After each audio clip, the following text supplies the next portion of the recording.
This is a review of my Lowa military boots from Lowa.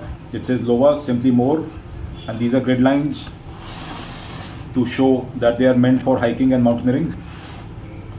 Limited amount of mountaineering, I'll say. So these are grid lines with the height differences given here.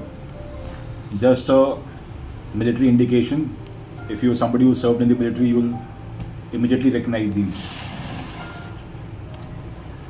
So this is the Lowa Zephyr Gore-Tex High Task Force boots. Zephyr is the military line, Gore-Tex is the lining inside for waterproofing. High means 8 inches high, and Task Force is again the lineup for military. The sizing is UK 11 and a EU 46. Now I generally am a UK 10.5, but I go with the UK 11 and I find them to be quite comfortable.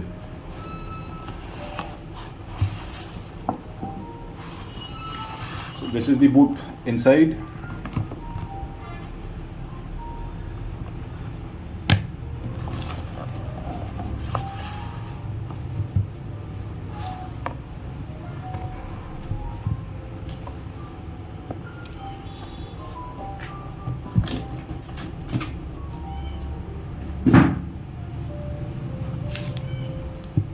So this is the literature which has come with the boot.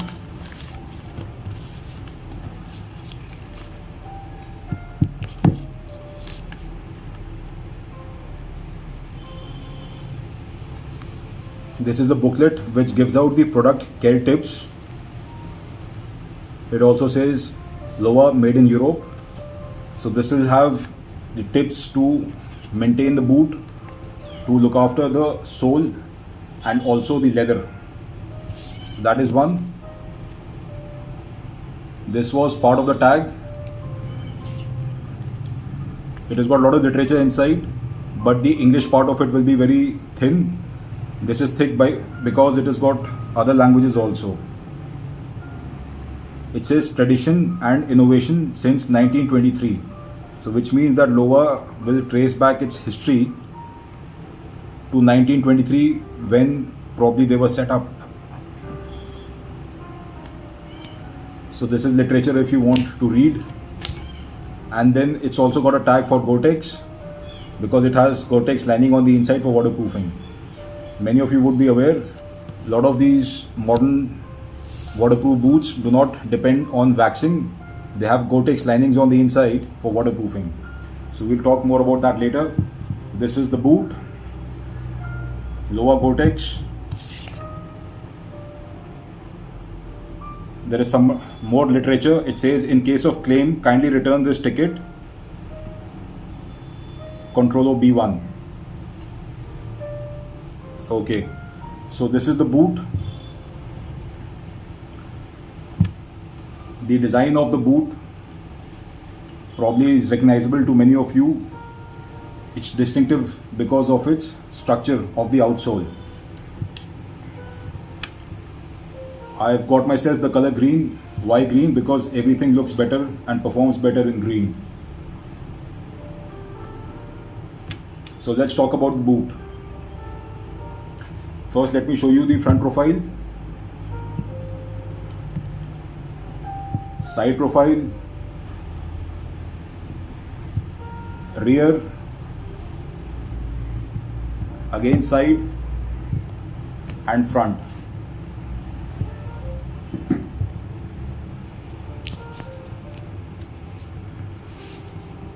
Right, so this is the boot.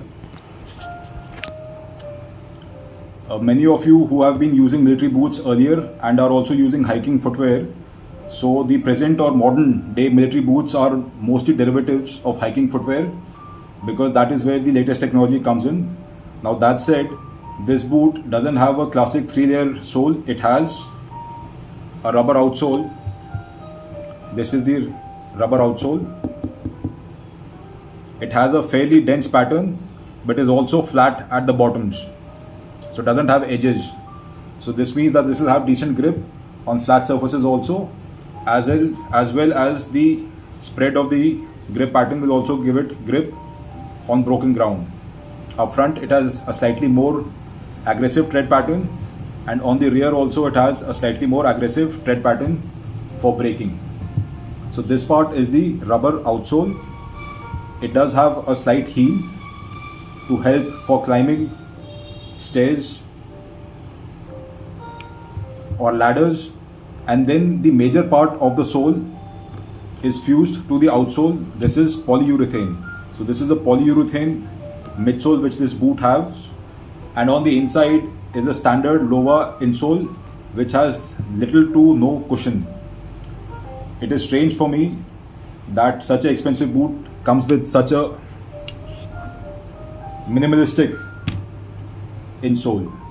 So the outsole is mostly polyurethane, or it is completely polyurethane, and then the polyurethane comes up slightly high on the upper of the boot to give it a good fuse. So in this boot, the main advantage which nobody can refute is that it doesn't, or the sole doesn't come apart from the upper because it is fused so well. And this chassis also gives it certain amount of flex resistance. It does flex this way, but it doesn't flex in this plane. It doesn't have a nylon shank inside to give it firmness. It just has this chassis design all around to give it that little amount of rigidity. Now other more expensive boots, or probably boots of the same price, these are pretty expensive. Other boots of the same price come with a polyurethane sole which is dual density. It is less dense in certain parts to give more comfort and more dense in other parts to give it rigidity. However, this is a single density polyurethane sole, and so the technology here, although it looks very impressive, is quite basic and simple, but it does work. It doesn't tear. I think that is one of the biggest aspects or requirements when you're out in the field. You don't want your footwear to fail, even though this will not be very, very comfortable, but then it will hold. So coming on to the sole again, the sole does come up front in the toe area slightly high, so that there will be no abrasion up front, and similarly on the rear also it comes pretty high on the rear of the sole, so there will be no abrasion with the leather here also. The upper then is a mix of leather and synthetic material. Generally when there are boots which have a combination of synthetic and leather, there is a lot of stitching, and then that tends to lead to fail points. But however, in these Lowa boots I found that there are no fail points because of the stitching. The stitching is foolproof. It's a 2-layer stitch, as you can see, 1 and 2. The upper synthetic is also pretty thick. It's a synthetic mesh, and this is the leather part. The leather part then finishes at the rear, and this is again synthetic, and on top is again synthetic, but this part is again leather.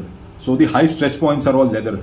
You realize that the main chassis of the boot, or the structure of the boot, is supported by leather and this outsole, and on the inside, this area where there is going to be less abrasion is all synthetic, probably to make the boot lighter also.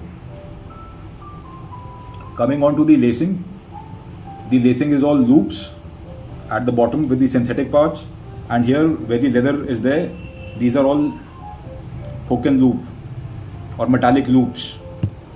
So this part, once you've got it tied properly, you'll have to deliberate over somewhat, and this upper part where it's all metallic loops, you can just pull and it will fall into place or tighten your boots fast.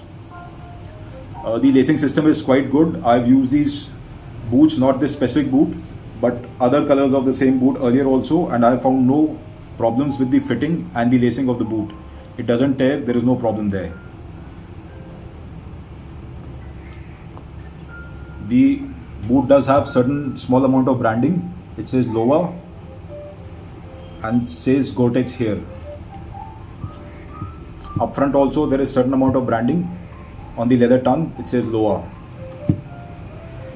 The boot is going to be quite waterproof because the tongue is sewn with the rest of the ankle or shaft at this height.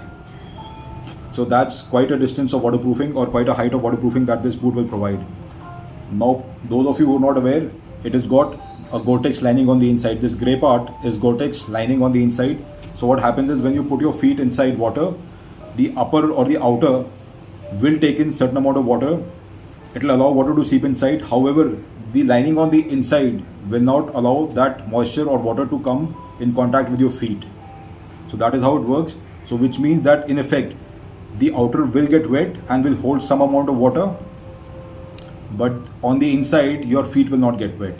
But on the flip side, what happens is if the water does then tend to enter from this part inside, or if there is a lot of rainfall and it goes down through your legs into the boot, then this takes a lot of time to dry, because Gore-Tex will not allow the water to go inside and it will not allow the water to come outside also very easily.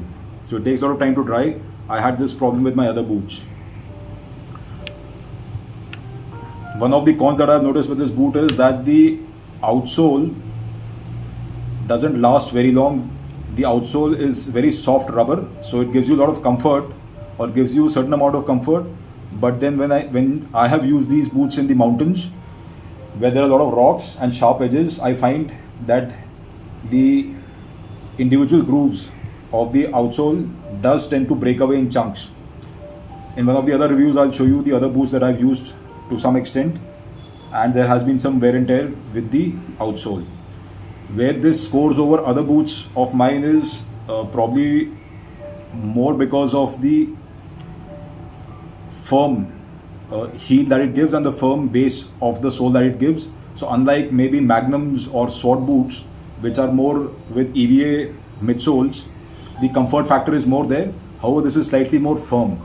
But then in those boots, if the sole is not designed properly and my feet are not sitting flat in those boots, then I do tend to get certain amount of knee pain in my knees as the day progresses. But with these boots, although they are not very comfortable, but I find that there is no knee pain that these boots cause to me. But yes, if you're walking long distances, then those boots will be more comfortable. But again, the flip side, they will not last as long as probably these boots will, if the outsole doesn't start to fail very fast. So that is my review of the Lowa Task Force Zephyr boots, high 8 inches. Thank you.